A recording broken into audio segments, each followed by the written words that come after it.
Before we get into the review proper, I needed to share with you the background and context to this video. I felt it was important enough not to skip over it, and my hope is that someone watching this further down the line could learn something from my experience, or not.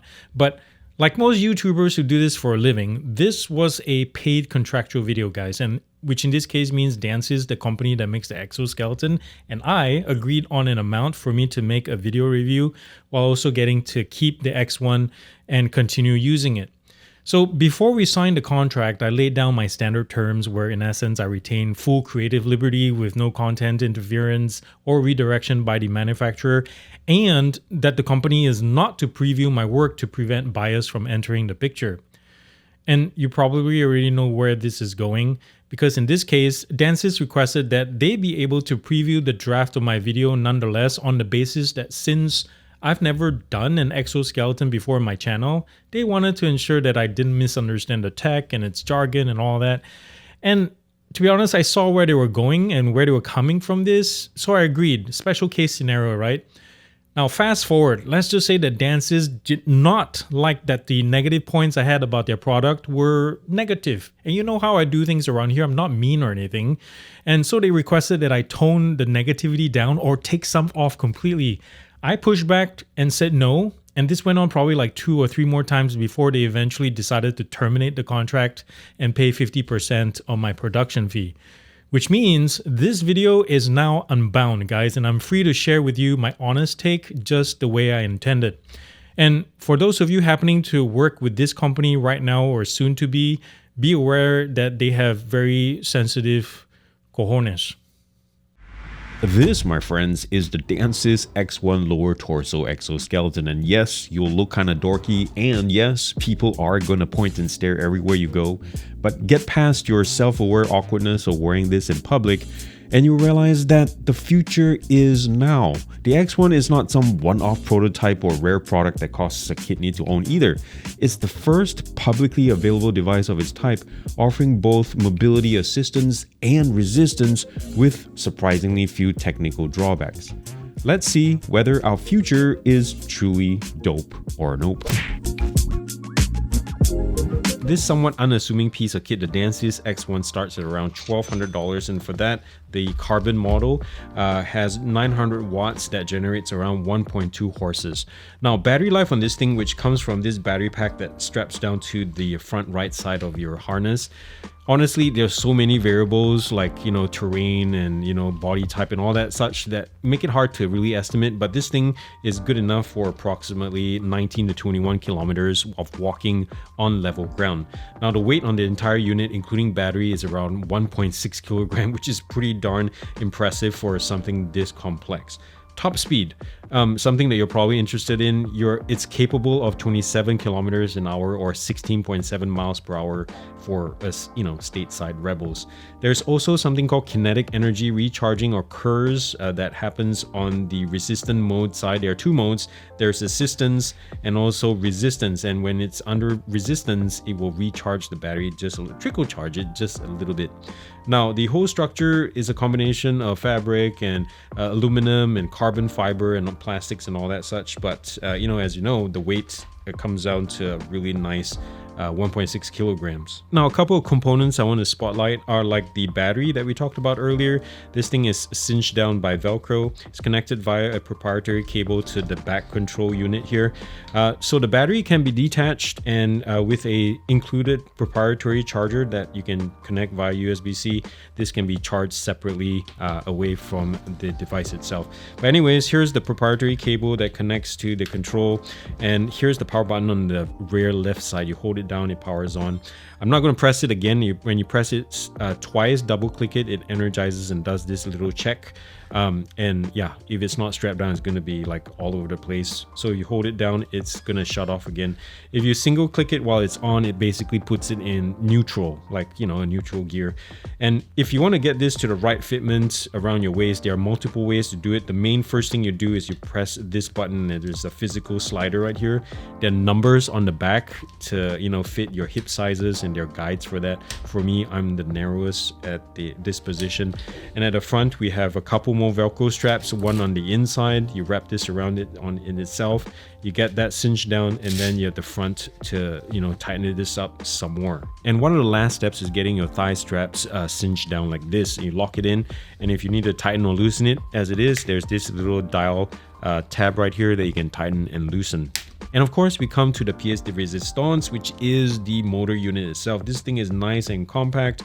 You can see that this is connected with a little pivot point here to the femoral bar. There are plus and minus buttons on either side. The left side is a minus, right is the plus. It cycles from assistance to resistance, with minus being down to resistance and plus being to assistance, obviously. The LED light on the left shows battery life, and on the right in colors show you what mode of assistance, resistance you're in. And these LED lights do the same thing as well. And I would say that these help with night visibility really well. They're kind of very visible. So even in bright daylight, it's going to attract people, but nighttime, it has the added benefit of visibility. One thing I really appreciate about the whole X1 project is updates. And I'm not talking just about software here, guys, because if you Google anything around the prototype, the demo, or the beta test version since pretty much day one years ago, each iteration has gone through tweaks and or significant changes, some hot, some not, admittedly, but the gist of it is that it's reassuring seeing the developer working hard to improve the X1 constantly, whether proactively or directly from customer feedback. This kind of passion is hard to find in startups nowadays, especially ones trying to put a unique product like this on the market. Just look at this thing, guys. It's compact enough to fit in a bloody backpack, and I don't know of any other consumer-grade exoskeleton to date that lays down a similar claim. Do you? For something this complex, the X1 is incredibly easy to put on and remove. The first couple of times I felt unsure, and that's only because I was trying to dial in the proper tightness of the straps and everything like that, probably overthinking it. But now the whole process is like second nature to me. All right, now for the important bit, and this one is long, guys. Let's talk efficacy, whether this exoskeleton achieves what it sets out to do in the first place. Arguably, I would say yes, but I also think your mileage will vary depending on your physical condition, the kind of activity you're undertaking, obviously, and also, this one's big, your lower torso, and more on this last point in a bit. Now, what the X1 does do is provide around 80 pounds of either assistance or resistance, and in assistance mode, you can definitely feel the motors pushing you along. But remember, guys, they aren't there to replace your legs, let alone turn you into like the $6 million man or something, but rather give you this nice little boost on walks or hikes while taking some slack off your knees, which is fantastic. If you've ever ridden something like a mild street e-bike, it's exactly like that. You still have to put in the effort. You still will get a good sweat in, except that in this case, you move a little faster with less effort for longer distances. I'll tell you what, most folks who put this on for the first time legitly go like, whoa, man, this is unreal. It's like the best thing since sliced bread. I feel like RoboCop. Can I please take this home? But ultimately, though, the true test of any product, as you know, is time, especially once you get past the whole initial wow factor of this thing and spend some quality time with it. And I'm not implying that the X1 doesn't work. It's just that I don't see everyone getting the full benefit of the motors due to the restrictive biomechanical aspects of the X1. Sure, there are waist and thigh adjustment points and all that, but I'm talking about the central piece right here, the motor and femoral bar assembly. They're the only things with fixed lengths and motion sweeps. Now, I'm not a bioengineer by any means, but I do know that femur to hip length ratios vary from ethnic groups, from gender, and even between your left and right side sometimes. And that's before we even throw in other factors like sacral misalignment or pre-existing injuries that change our gait and stride over time. You'd be surprised, for example, by how many people have hips that aren't perpendicular to the direction they're walking or running. We're always kind of walking slightly askewed. So my point here is that the assistant mode works, but you have to taper your expectations based on your physique, the makeup of your lower torso to be exact.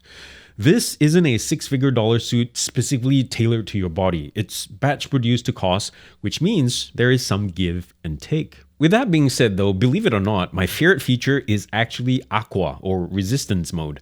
At maximum power especially, it adds quite a bit of weighted resistance, giving my weak rock climber legs a good workout every single time. I can feel the effect from just moving around the house as much as at speed on a run or a bike or something. Like doing hikes, you can use resistance mode to slow down steeper descents as well, acting similar to hiking poles. I can also see Aqua useful in physical rehab, especially at home for individuals who need controlled movements to retrain their muscles and regain strength. And remember the curse technology I mentioned earlier in the specs? Another benefit of Aqua mode is it recharges the battery as you go. Sure, it's like a tiny minuscule amount that you can barely tell, but it makes a difference, especially on longer treks. So if you're not ready to be pointed at by children on the street or to field questions about the X1 almost every other minute you're wearing this in public, then this probably isn't for you. This thing attracts more attention than bugs to a light, I'll tell you what. And it's not just the looks, it's also the sound. People can hear you coming from a mile away. It's like wearing a pair of noisy pants. It's quieter down here. We can concentrate without people whooshing around. This is not good. Personally, I think the power button should be moved from the back where some users might have physical difficulty reaching, to the sides or something, or at least give us an option. But perhaps the biggest head scratcher is this entire section of the harness that meets the small of the back on the inside edge. First of all, when the slider adjuster is between the narrowest, which it is right now, to say the next 2 or 3 D10s, the tongue inside here literally presses against my spine. It's fine for the first 3-4 minutes of use, but after which you start noticing the pressure from this 1/4 inch piece of padding. And I would say that any good harness designer should know that any kind of body facing surfaces should always be uninterruptedly smooth, so I'm not sure who decided this was okay. Secondly, the tongue being offset a couple of inches to the right of my hip also causes the entire harness to ever so slightly want to shift counterclockwise when I'm in forward motion, for instance. Because for a device that requires you to ensure things are cinched down evenly and leveled and all that, this source of torsion is an unfortunate oversight in my opinion. Thirdly, check out these black cable tie downs. I recall that users of early test units called for some sort of cable organization instead of letting them dangle, and I get that this is supposed to be an answer to those complaints, but 2 problems I have with this. The entire inner panel consists of grippy PU patterns to keep the harness from moving around. But see the cable router pieces? There's some kind of like polyester or nylon material with no frictional qualities whatsoever. So yeah, whoever thought that this would be a good idea should be questioned by a tribunal of common sense. This feels like such an afterthought, guys. And why did they make it so large and non-removable? Why didn't they just sew a cable loop or tab to the bottom side of the belt? As you can see from the app right here, aside from the mode activation, force readouts, and maybe the steps and all that, the app is BASIC. It's a missed opportunity, not including any kind of fitness integration. I think something like a workout or training plan centered around Aqua mode or stride efficiency or something would have been great. I'm not sure about you, but my 3 favorite exoskeletons of all time include Ripley's Power Suit, Iron Man's Mark III suit, and the APUs from Matrix Revolutions. Now, if DNSYS slaps jet propulsion and grappling claws on their next exoskeleton, yeah, sign me up, muchacho. I'll be the first in line at the store. But anyways, while I'm not completely sold on the implementation, the X1 is a step in the right direction for sure.